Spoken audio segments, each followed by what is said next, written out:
Most people fear coming home to an empty house. I came home early, and I wish to God it had been empty. Welcome back to Dad's True Revenge. Grab your snacks, get comfortable, and remember, the people in these stories had every chance to behave themselves. They just chose wrong. Drop a comment and be sure to subscribe. You're going to love it here. Let me tell you something about marriage. After 23 years of sharing a bed, a bank account, and a bathroom with someone, and trust me, the bathroom part is the real test of love, you develop a sixth sense about them. You know when something is off. You feel it before you see it, like a smell in the air that doesn't belong. That Tuesday, I felt it the moment I turned into our street. I wasn't supposed to be home. My conference in Denver had wrapped up a full day early. Something about the keynote speaker having a personal emergency. Personally, I think he just looked at the audience and lost the will to live. Either way, I was on the first flight back. No calls made, no texts sent. I figured I'd surprise Cassandra. Maybe pick up her favorite Thai food on the way. Maybe actually sit across from my wife at dinner for once without a laptop between us. I was feeling good. I should have known better. The first thing I noticed was Preston's car in the driveway. Now, Preston is my son. He is 26 years old, married to Lindsay for 2 years. They have their own apartment across town, a very nice apartment, I might add, that I helped furnish. So seeing his car at my house on a Tuesday afternoon wasn't just unusual. It was strange. Preston doesn't do pop-ins. Preston barely does scheduled visits. I sat in my car for a second and said out loud to nobody, "Warren, why is your son's car in your driveway on a Tuesday?" I had no answer for myself. So I grabbed my carry-on and walked to the front door. The second thing I noticed was the silence. Not the peaceful kind, not the everyone is relaxing kind. The thick, heavy, wrong kind of silence. The kind that has weight to it. I pushed the door open and stepped inside. Preston and Lindsay were sitting in the living room, together on the couch. And here is the part that still makes my skin crawl when I think about it. They weren't watching TV. They weren't on their phones. They were just sitting. Like two people in a waiting room who had already accepted whatever news was coming. Preston looked up first. And I want you to pay very close attention to what I'm about to tell you, because this is the detail that changed everything for me.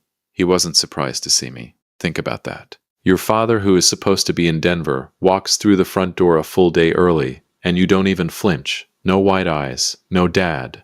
What are you doing here? Nothing. Just a slow blink and a look that I can only describe as calculated. Lindsay smiled. And I'm telling you, that smile had no business being on anyone's face that afternoon. I said, "Preston, what's going on? Where's your mother?" He cleared his throat and said, "Dad, hey, we were actually just about to call you. Were you?" I said it flat, not a question. "Mom had an episode this morning," he said.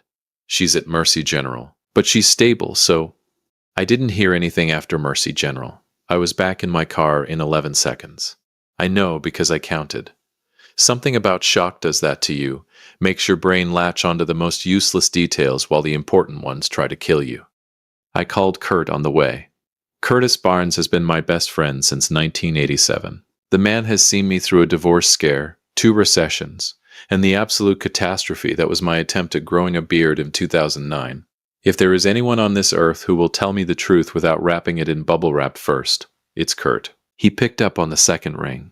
"Warren, what's up, brother?" "Cassandra's in the hospital," I said. "Mercy General. I just got home and Preston and Lindsay were sitting in my living room like two people who already knew the ending of a movie." Dead silence on his end. Then, "What do you mean, like they already knew?" "Kurt, my son didn't even react when I walked through the door. I was supposed to be in Denver." Another pause. Then, very quietly, he said, "Warren, I need you to stay calm." "I am calm," I said. "No," he said. "You're driving. That's not the same thing." He wasn't wrong. Mercy General was 15 minutes from my house. I made it in 9. I will not be taking questions about that. Dr. Beverly Nash met me at the nurses' station. She was a composed woman, mid-50s, the kind of doctor who delivers hard news with steady eyes and a voice that doesn't wobble. I appreciated that. I needed steady right then. She said, "Mr. Trevor, I'm glad you're here. Your wife was brought in this morning by your son. She presented with severe disorientation, organ stress, and elevated toxicity markers in her blood work." I said, "Toxicity markers?" She said, "Yes, we're running a full panel. But I want to be straightforward with you. The pattern we're seeing isn't consistent with a sudden illness. It suggests something that has been building. Building. That word hit me like a closed fist. I gripped the edge of the nurse's station and said very carefully, Dr. Nash, are you telling me that something is being done to my wife? She held my gaze and said, I'm telling you that we need more answers, and I think you do too. I went in to see Cassandra, and listen, I have seen my wife in every state imaginable. I've seen her laugh so hard she cried. I've seen her furious enough to make me genuinely reconsider my life choices. I've seen her exhausted, radiant, heartbroken, and everything in between. I was not prepared for what I saw in that room. She looked hollowed out, like someone had turned a dial inside her, and slowly, quietly, drained everything that made her Cassandra. The machines beeped, the IV dripped, and my wife, the woman who once chased a contractor out of our kitchen with a wooden spoon for doing shoddy tile work, lay there looking impossibly small. I sat beside her and took her hand, and I made her a promise. I don't make promises lightly. Ask anyone who knows me. I told her, I'm here, and I'm not leaving until I know exactly what happened to you. I walked back out to the waiting area. Preston and Lindsay had arrived. Of course they had. Preston stood up and said, Dad, we should talk. There's a lot you don't. I held up one hand, just one, and something in my face must have communicated exactly where we stood, because he stopped mid-sentence. I said, Not yet. Then I walked to the corner of that waiting room, pulled out my phone, and started doing the one thing they never saw coming. I started locking every single account they had access to. Every single one. And when the notifications started hitting their phones, because I knew they would, I watched Lindsay's face first, that smile she'd been carrying all afternoon. It evaporated. Just like that. Now we were having a conversation. And that right there was the moment I realized, whatever was happening to my wife, I had just kicked the hornet's nest. The question was, how many hornets were inside? If you've made it this far, do us one quick favor. Subscribe. A lot of people watch without ever doing it, but it costs you nothing and means everything to us. Thank you, genuinely. Let me tell you something about denial. Denial is comfortable. Denial is warm. Denial will pour you a cup of coffee, sit across from you and tell you that everything is fine, that you're overreacting, that you're paranoid, that the people you love are incapable of the things your gut is screaming at you about. I had lived in denial for probably longer than I care to admit. But sitting in that hospital parking lot at 9:43 at night, with my wife hooked up to machines 30 feet above me, and my son's eyes burned into my memory, I evicted denial, permanently, changed the locks and everything. And I called Kurt. He picked up before it even finished the first ring. Talk to me, he said. She looks terrible, Kurt, I said, and my voice did something embarrassing on that last word that I will not be elaborating on. The doctor used the word toxicity, said it's been building, not a sudden thing, something gradual. I heard him exhale slowly. Then, Warren, gradual means deliberate. I know what it means, I said. And Preston and Lindsay were in the house. They're in the waiting room right now. Silence. Then Kurt said something I will never forget as long as I live. He said, Brother, you need to think very carefully about who had access to Cassandra's food, her drinks, her medication. Every day. Over the last few months, you need to think about who was around. And that's when it hit me. 4 months ago, Cassandra had twisted her ankle coming down the stairs. Nothing serious. A bad sprain. But Preston had swooped in almost immediately and suggested that Lindsay, who worked part-time and had a flexible schedule, could come by the house every morning to help Cassandra with breakfast and her medications while I was at work. At the time, I thought it was generous. I actually told Kurt, maybe I misjudged that boy. I want to go back in time and slap myself. I went back inside. Preston was standing by the vending machine, arms crossed, wearing an expression I can only describe as a man trying very hard to look innocent and failing at a graduate level. Lindsay was seated, phone face down on her lap. Now, and I need you to understand the significance of this, Lindsay is never without her phone. That woman is physically attached to that device. I once watched her scroll through it during a Thanksgiving prayer. So a face-down phone meant she was either expecting a call she didn't want me to see, or she'd already received one. I sat down directly across from them. Preston said, Dad, I know how this looks. I said, Do you, Preston? Walk me through exactly how you think this looks, because I am genuinely curious. He shifted in his seat. Mom has been having health issues for a while. We were trying to help. Lindsay was coming by every morning, making sure she ate, took her vitamins. Her vitamins? I repeated. Yes. Which vitamins? He blinked. What? I said, which vitamins? She takes 3 different supplements. Which ones was Lindsay giving her? He looked at Lindsay. Lindsay looked at her lap. And that right there, that 3-second exchange, told me everything I needed to know. I stood up and said, I'm going to need both of you to go home. Preston. I said his name once, quietly, the way my own father used to say mine when I was about to do something I could not take back. Go. Home. Not even close. I sat in that waiting room with a cup of terrible hospital coffee, and I did what any reasonable man who suspects his son and daughter-in-law of poisoning his wife would do. I started digging. I pulled up every bank statement from the last 6 months. And listen, I am not a forensic accountant. I am a 54-year-old man who still finds online banking mildly suspicious. But even I could see that something was wrong. There were withdrawals, small ones at first, 200 here, 350 there, the kind of amounts that don't scream at you, they whisper. But when I added them up, we were looking at close to $11,000 over 5 months. From a joint account that Cassandra and I shared and that Preston had limited access to for emergencies. $11,000. I called Kurt at 2 in the morning. He answered like it was noon. 11,000, I said, without even saying hello. From which account? The joint household account. Small withdrawals. Consistent, like someone who knew exactly how to stay under the radar. Kurt was quiet for a moment. Then, Warren, that's not impulsive. That's planned. That's someone who sat down and thought about how to do this without getting caught. My son, I said.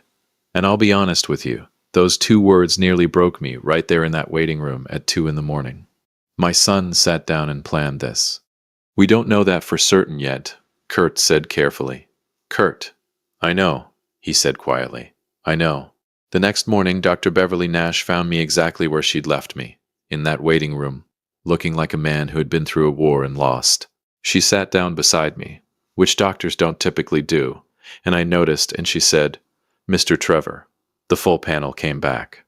I said, tell me straight. She said, your wife has elevated levels of a compound consistent with long-term ingestion of a specific heavy metal.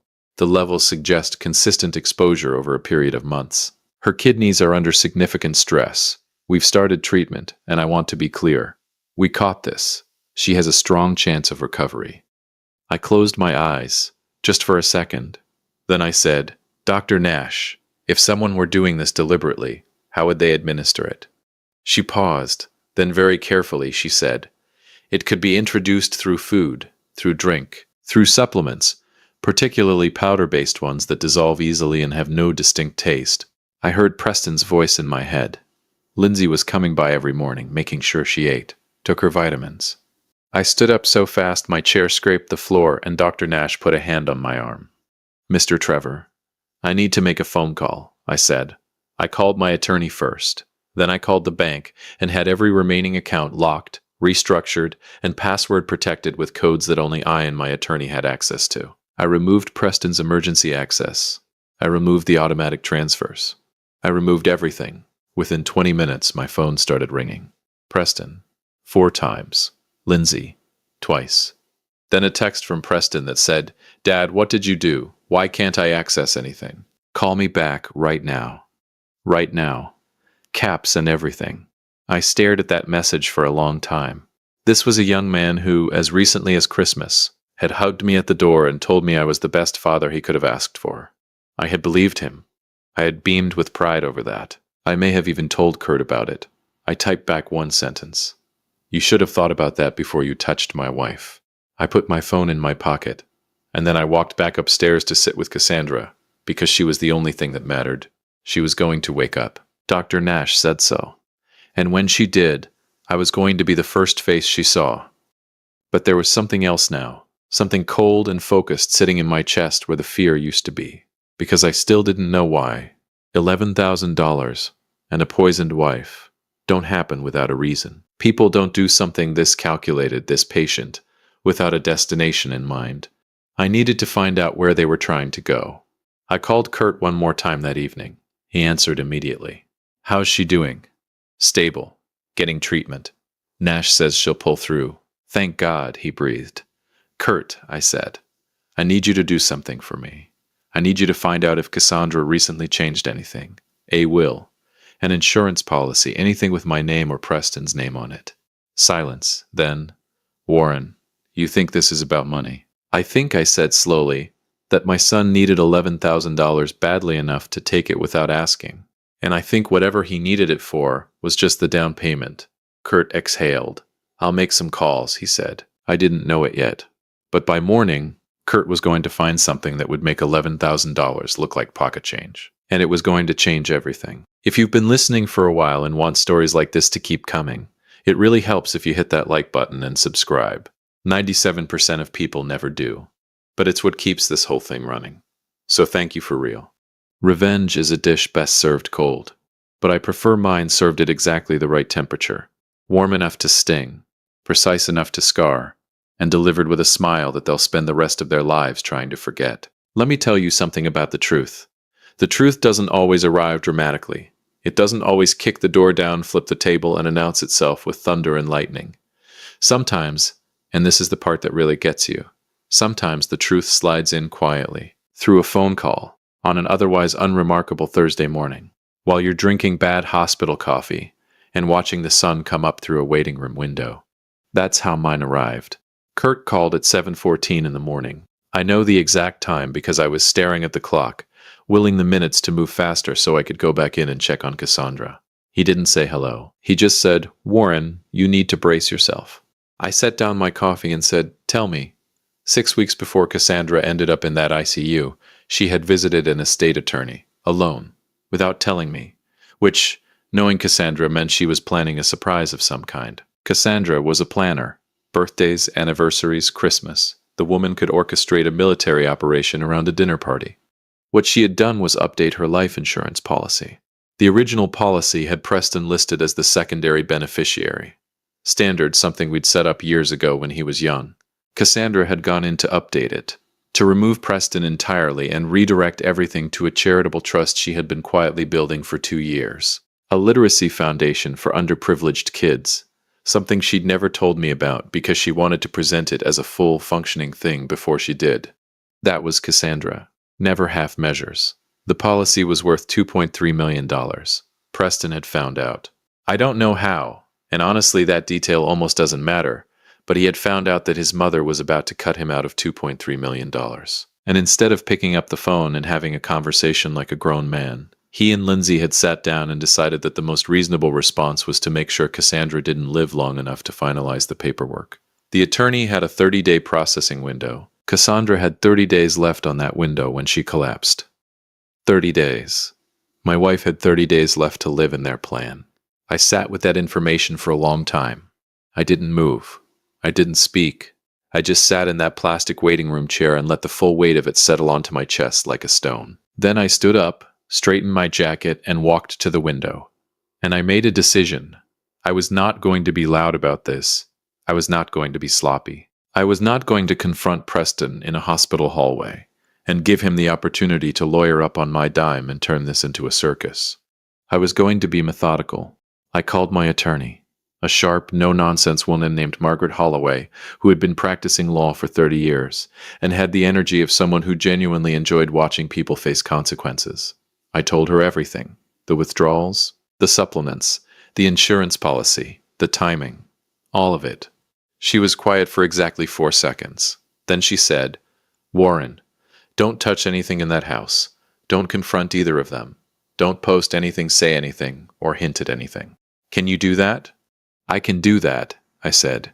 Good, she said, because I'm going to make sure that when this lands, it lands completely. No cracks, no exits. I said, Margaret, I want them to feel every single inch of this. She said, honey, by the time I'm done, they'll feel the square footage. I almost smiled. Almost. The next 72 hours were the longest of my life. Cassandra was improving. Dr. Nash was cautiously optimistic. The treatment was working. Her kidney function was stabilizing. And on the second day, she opened her eyes and looked at me and said, in the most exhausted, gravelly version of her voice, Warren, you look terrible. And I laughed. I actually laughed, out loud, in the ICU. The nurse looked at me like I had lost my mind. Maybe I had. But hearing Cassandra's sarcasm, that specific brand of loving, devastating sarcasm that I had taken for granted for 23 years, felt like someone had reached into my chest and restarted something. I leaned forward and said, "You are in the ICU and you're critiquing my appearance?" she said, very weakly but very distinctly. Someone has to. I held her hand and I did not let go for a very long time. I didn't tell her everything yet. She needed to heal first. The full truth could wait. But I told her she was safe. I told her I knew what had happened. And I told her that everything was being handled. She looked at me for a long moment with those sharp eyes of hers, the ones that had always seen straight through me. And she said, "It was Preston, wasn't it?" Not a question. A statement. I didn't answer. I just held her hand tighter. She closed her eyes and said quietly, "I always knew that boy had my worst qualities and none of my best ones. Even half-conscious in a hospital bed, Cassandra Trevor was the most formidable woman I had ever known." On day 4, Margaret called me with news that rearranged my entire face. Kurt, God bless that man, had quietly obtained surveillance footage from a pharmacy 2 towns over. Preston had purchased a specific supplement brand on 3 separate occasions over 4 months, always paying cash, always alone, except once, the 3rd visit, when the pharmacy's exterior camera caught Lindsay waiting in the car. The supplement contained trace amounts of a compound that, in large enough doses administered consistently over time, produced exactly the toxicity profile Dr. Nash had found in Cassandra's blood work. Margaret also had the bank records. She had a digital trail of the withdrawals. She had the estate attorney confirming the timeline of the insurance update, and Preston's subsequent inquiries, because Preston, in what I can only describe as a breathtaking act of audacity, had actually called the estate attorney's office, posing as Cassandra's personal assistant, to ask about the status of the policy changes. He had left a callback number, his own cell phone number. I will give you a moment to absorb that. My son, this man who had planned a months-long poisoning campaign with the patience of a chess grandmaster, had called the estate attorney from his own personal cell phone. When Kurt told me, I stared at the wall for a full 10 seconds and then said, "Kurt, did I raise a criminal mastermind or a complete idiot?" Kurt said, "Brother, the answer is somehow both." They came to the hospital on day 5. Together, carrying flowers, and wearing the expressions of 2 people who had decided that a charm offensive was their best remaining strategy. Preston walked in first, saw me standing in the corridor, and immediately deployed a smile that did not reach his eyes by approximately 40 miles. He said, "Dad, how is she? We've been so worried." I looked at him, then at Lindsay, then back at him, and I said, "She's awake, she's talking, and she's going to make a full recovery." I watched something flicker behind his eyes. It wasn't a relief. It wasn't joy. It was a very fast, very brief recalculation. The kind a person makes when a plan has failed and they need to figure out what comes next. Lindsay said, "That's such wonderful news, Warren." "The police are on their way," I said, just like that, flat, calm, the same tone I might use to mention that it was supposed to rain on Friday. Preston's face drained of color so fast it was almost medically impressive. He said, "What?" "Margaret Holloway filed everything this morning," I said. "The pharmacy receipts, the bank records, the phone call to the estate attorney, Dr. Nash's toxicology report, all of it, every piece, in a very neat package." Lindsay made a sound that I can only describe as a person's composure physically leaving their body. Preston said, "Dad, just listen for 1 second, okay? Just let me. Because I am, despite everything, his father. There is nothing you can say to me right now. There is not a sentence in the English language that covers this. So I need you to stop talking." He opened his mouth. I closed it. I opened it again. I said, "The flowers are nice, though. Cassandra will appreciate them from someone else." They were arrested in the hospital parking lot. I watched from the window. Margaret had timed it with the precision of a woman who understood that optics matter. They were still holding the flowers when the officers approached. Preston tried to talk his way through it, because Preston has always believed that his voice is his most powerful tool. Lindsay went quiet in a way that suggested she was already calculating a plea arrangement. Kurt appeared beside me at the window. I don't even know when he arrived. He just materialized the way he always does when things matter most. We stood there together and watched. He said, "How do you feel?" I thought about it honestly, and I said, "Like I aged 10 years in 5 days. Like I want to sleep for a month. Like I am simultaneously the saddest I have ever been and the most certain I have ever felt about anything in my life." Then he said, "And Cassandra?" I looked back toward her room down the corridor. Through the small rectangular window in her door, I could see the shape of her in the bed, the monitors, the soft light. I said, "Cassandra is going to be fine. Cassandra was always going to be fine. She's the toughest person I know, and she married me, which proves she can survive anything." Kurt laughed. A real one. It bounced off the corridor walls, and for just a moment the weight lifted. 3 months later, Cassandra came home. She walked through the front door of our house on a Saturday morning in October, when the light was doing that golden thing it does in fall, and she stood in the hallway and looked around like she was cataloging everything she had almost lost. Then she turned to me and said, "Warren, the kitchen needs repainting." I said, "Absolutely not. I just painted it 2 years ago." She said, "It's the wrong shade of white. There is only one shade of white, Cassandra." "That," she said, pointing at the wall with the authority of a woman who had stared down death and won, "is not white. That is the color of a bureaucratic apology." I looked at the wall. I looked at her. I pulled out my phone and called a painter. Preston and Lindsay faced charges of attempted murder, conspiracy, and financial fraud. Margaret Holloway prosecuted with the energy of someone who had been waiting her entire career for a case this clean. The trial lasted 11 days. The verdict took the jury 4 hours. They were sentenced, significantly. I won't give you the number because, frankly, whatever number I say won't feel like enough.